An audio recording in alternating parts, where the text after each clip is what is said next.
রোহানের পড়াশোনায় মন ছিল না, তার নজর এমনিতেই জানলার দিকে ছিল।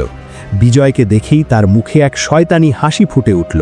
সে চিৎকার করে বলল, ও মাই গড ম্যাডাম, দেখুন তো বাইরে কে দাঁড়িয়ে আছে। ওই নোংরা ছেলেটা আমাদের দিকে তাকিয়ে আছে। কি বিশ্রী গন্ধ আসছে ওর দিক থেকে, আমার দম বন্ধ হয়ে আসছে। ওকে এখান থেকে তাড়ান। রোহানের কথা শুনে পুরো ক্লাসের নজর জানলার দিকে গেল। ছাত্ররা হাসাহাসি শুরু করল। কবিতা ম্যাডামের চক চালানো বন্ধ হয়ে গেল। রাগে তার মাথা গরম হয়ে উঠল, কারণ ক্লাসের মাঝে ব্যাঘাত তিনি একদম পছন্দ করতেন না। তিনি দ্রুত জানলার কাছে এসে বিজয়কে ধমক দিয়ে বললেন, এই ছেলে, তোর এখানে দাঁড়ানোর সাহস হয় কি করে? এটা রয়্যাল হেরিটেজ স্কুল, কোনো রেল স্টেশন নয়। এক্ষুনি এখান থেকে ভাগ, আর 1 মিনিট এখানে দেখলে পুলিশে দেব। বিজয় থরথর করে কাঁপতে শুরু করল। তার চোখে সেই চিরচেনা ভয়, গরিব হওয়ার ভয়, ছোট হওয়ার ভয়। সে তার ভারী বস্তাটি কাঁধে তুলে নিয়ে ফিরে যাচ্ছিল, কিন্তু তার গণিতের প্রতি ভালোবাসা ভয়ের ওপরে জয়ী হলো। সে ভাবল, যদি আজ সে চুপ থাকে তবে অঙ্ক হেরে যাবে।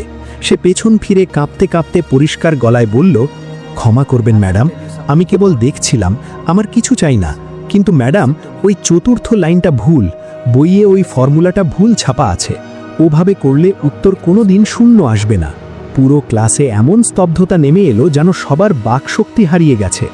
যে কুড়ানি ছেলের নিজের খাবার ঠিক নেই, সে কিনা শহরের নামী শিক্ষককে ভুল ধরিয়ে দিচ্ছে। কবিতা ম্যাডামের মুখ অপমানে সাদা হয়ে গেল। এটি তার 20 বছর শিক্ষকতার জীবনের সবচেয়ে বড় অপমান। তিনি ক্লাস থেকে বেরিয়ে এসে বিজয়ের কলার ধরে তাকে ভিতরে হিঁচড়ে নিয়ে এলেন। বিজয় কাকুতি মিনতি করছিল তার বস্তাটি বাঁচানোর জন্য, কিন্তু ম্যাডাম কিছুই শুনলেন না। ম্যাডাম তাকে ধাক্কা দিয়ে ব্ল্যাকবোর্ডের সামনে দাঁড় করিয়ে দিলেন। বিজয়ের নোংরা পাগুলো ক্লাসের সাদা টাইলসের উপর কাদার দাগ ফেলে। ক্লাসের ছাত্ররা তাকে এমনভাবে দেখছিল যেন কোনো জানোয়ার ক্লাসে ঢুকে পড়েছে। কেউ কেউ তো নাকে রুমাল চেপে ধরল।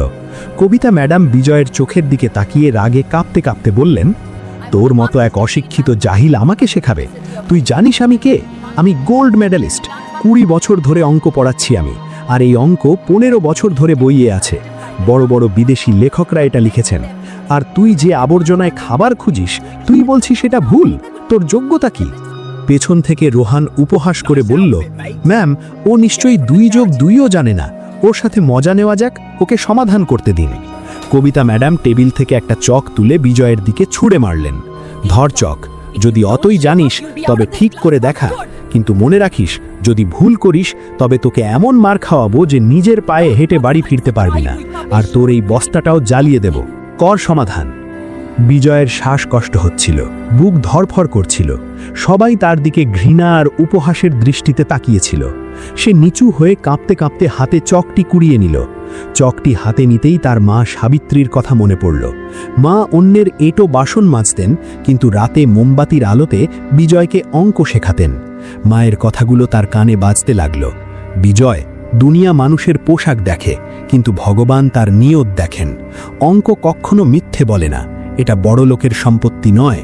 যেদিন তুই ঠিক থাকবি সেদিন কাউকে ভয় পাবি না। বিজয়ের চোখের জল মুছে গেল। সে চকটি বোর্ডে ছোঁয়ালো। সাথে সাথে তার ভেতরের ভয় উধাও হয়ে গেল। সে এখন আর এক কুড়ানি বিজয় নয়, সে এক প্রতিভাবান গণিতবিদ। সে ম্যাডামের লেখা অর্ধেক অঙ্ক মুছে দিল। ক্লাসের ভেতর গুঞ্জন শুরু হলো। বিজয় লিখতে শুরু করল। খটখট শব্দে ক্লাসরুম কাঁপতে লাগল। প্রথম লাইনে সে সমীকরণের ভিত্তিটাই বদলে দিল। ম্যাডামের ভ্রু কুঁচকে গেল। তিনি অবাক হয়ে দেখতে লাগলেন। বিজয়ের হাতের গতি এখন কম্পিউটারের চেয়েও বেশি। সে ঠিক সেই 15 বছরের পুরনো ভুলটি ধরল যেখানে বইয়ে লিমিটের মান ভুল দেওয়া ছিল। সে অঙ্কটি নির্ভুলভাবে শেষ করে একটা বড় বক্স করে সঠিক উত্তর লিখে দিল। তারপর চকটি টেবিলে রেখে মাথা নিচু করে তার বস্তা নিয়ে দাঁড়িয়ে রইল। কবিতা ম্যাডাম যেন পাথরের মূর্তির মতো দাঁড়িয়েছিলেন। তিনি দ্রুত অঙ্কের রেফারেন্স বইগুলো খুলে মেলাতে শুরু করলেন। তিনি ঘামতে শুরু করলেন।